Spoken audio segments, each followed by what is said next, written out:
Why can't we be friends? Why can't we be We got a little war going on. Why can't we be friends? It's like kind of a 70s thing going on. Hey, I hope you're having a good day. I just want to stop in and just drop some thoughts on you. And I do like this song because the song says, why can't we be friends? Because DNA, genetic coding, people smarter than me, says that 99% of our genetic makeup is the same. So we are similar in so many ways, and yet we can't get along. We have wars, we have divisions, we have cultural divides, we have gender divides, we have family divides, we have all kinds of divides. So we're like, if we're 99%, we're like a really big 8 billion people family that can't get along, right? Or I subscribe to the practical theory that, yes, that the DNA information says that 99% of us are the same. My issue with that a little bit is that our culture has a bit of a brick mentality.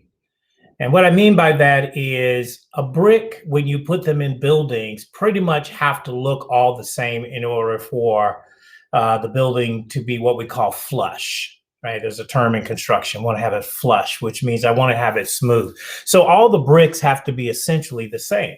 You can't put a stone, right? A cut stone in the middle of that and make that wall flush. It's going to look odd.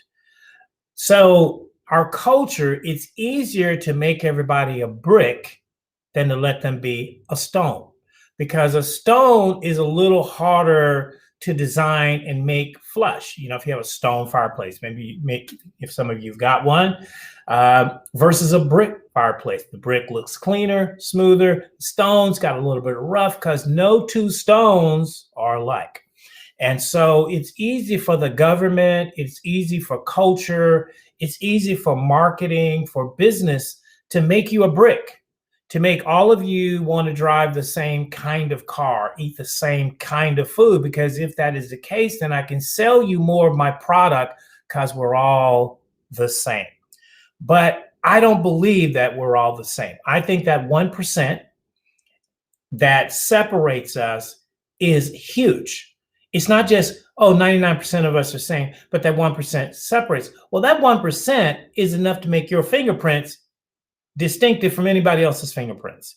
That 1% is enough to make your eye code different from anybody else's. That 1% makes my voice print distinctly unique.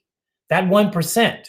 So what that tells me is, in practical terms, if I'm looking to succeed in life, is two people can have the same event, but it's going to affect them differently because of that 1%, because of how that 1% of their genetic code is constructed. But that's too much work to put in to see how much different each of us as a 1% are. It's much easier to make us a brick. I personally want to be a stone. I don't want to be a brick. Okay. And so one of the things that happens is, and I hear this a lot, when you start talking about any trauma or drama or issues you've had, you get people come in very quickly and say, well, I had that too. I didn't have a mom, I didn't have a dad, and I grew up, right? And I didn't have this. But that's the 99%. But how it affects you is that 1%, because some people not having a dad did really well. They went to school, they made it through, they built a family, they built a life. They didn't really worry about it. But there are other people that didn't have a dad, that didn't have a mom. They were train wrecks. They struggled.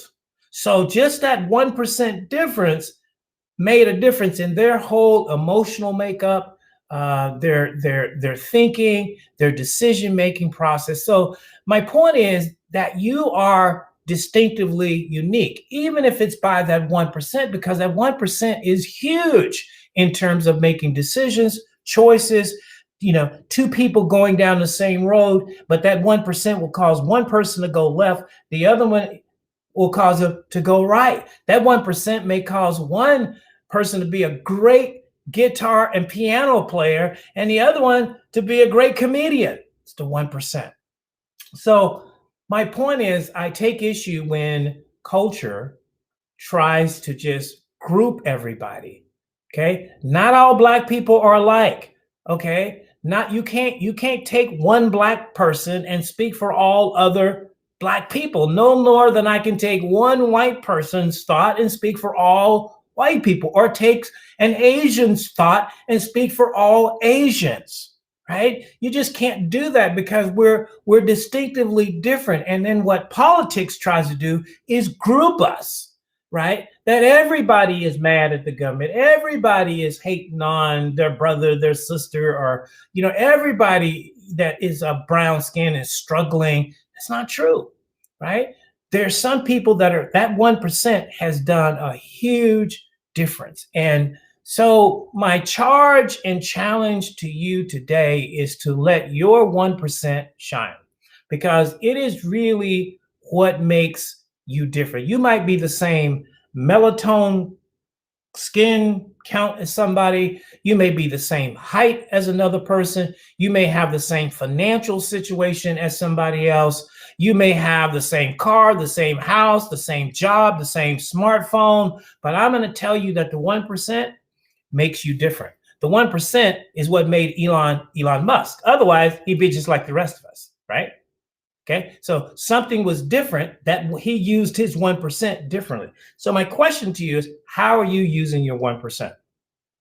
Are you using your 1% to conform to the 99%?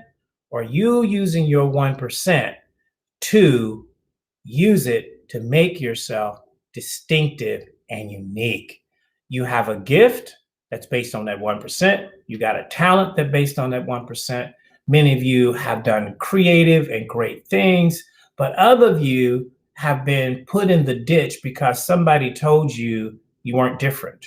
Or how dare you think you can go and start a business when your family was po and didn't have money, right? I've had to deal with this my whole life growing up, where people in so many ways told me that because of your background or race or color or creed or education or lack thereof or problems, you had to go in this lane, right? And I just disagreed with that.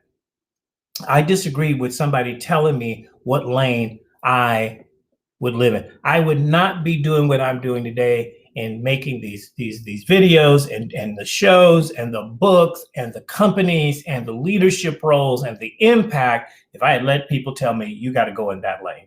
You got to be in the brick lane. And I decided, no, I'm going to be in the stone lane, right? There's a scriptural reference for people that understand the Bible. Says that the stone that the builders rejected became the cornerstone, right? So the one stone that didn't fit is the stone that changed the world, right? A lot of the people that you admire that are these great leaders, a lot of them were stones that were rejected out of industries, right? Go study the history of Steve Jobs. He was rejected not only out of the industry, he was rejected out of his own company at one point, right? I share with you on Muhammad Ali, because if he refused the draft, he was rejected by his own country. So when you don't agree with the norm, with the brick thinking, there's a tendency to reject you.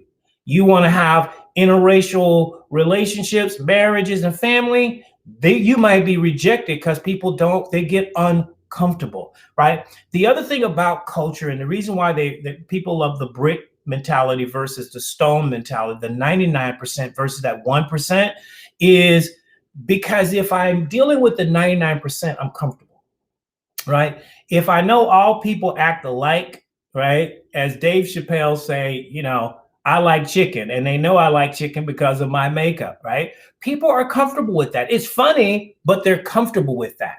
They're not comfortable with somebody who's part of the 99% saying, hey, I'm going to be a billionaire. I'm going to go change the world. I'm going to start 64 companies. That makes people uncomfortable because now all of a sudden you're challenging their core of, well, nobody like you should be doing that. So you have to just really think about your 1% and how valuable that is and how distinctive that 1% is. And teach that to your children. You know, one of my, I feel like a mistake that I made as a dad is I didn't teach my children enough of what that 1% meant. I think we focus too much on the 99%. And that's because everybody wants to get along, right? There's a song, Why Can't We Be Friends? Because everybody wants to get along. Everybody doesn't want to stand out. Nobody wants to be distinctively differently. But to put it plain, if you're going to change your world, and if you're admiring somebody that's at the top of their game, whether it's the tech game, whether it's the music game or the entertainment or media or art or modeling, wherever you look and you find somebody that you like, is because they decided to take their 1% and they decided to become distinctively different. And you will find in their history at some point they were rejected out of a company, a family, or an organization because of that, and they didn't give up. So do not get impressed when people who make life look easy, right? You know, the nickname for New Orleans is called the Big Easy, right? Everything is easy, right? Just eating and living is easy. And sometimes you can get envious with somebody's life is looking easy. Well, a lot of times why their life is looking easy is because they're part of the 99%. They're not stepping outside the gate. They're not risking anything. They're going to get their job. They're going to work 10 years, 20 years. They're going to retire. They got their little savings account. They got their 2 kids. They got their dog. They got their little SUV, their Prius, or whatever they are. And life is fine for them, but they're not risking. They're not employing that 1% outside of their immediate structure, their immediate family. And to me, I think there are people even listening to me today, you got a 1% that can change your world. And I want to encourage you to use that. I get up every day asking myself, how can I use my 1% difference that God gave me to separate me from 8 billion people on the planet to make me distinctively unique so that if I ever get in trouble, you will find me by my fingerprints, my footprints, my eye, my voice. They're storing your DNA. If we all look alike, why do they need to store your DNA? Because they know what I'm telling you right now, that there's a pattern, a distinctive pattern that's more than just a small percentage that they tell you. It's bigger than that. And so make your life bigger than that. Make your life bigger than a brick, right? Next time you see a brick, you walk by a brick, you look at that brick and say, I'm not a brick. Go find a stone and say, hey, I'm more like a stone than a brick. Hey, this is Lewis Howard, and I love to inspire people. I'll see you again on the next edition of Inspirational Recipes for the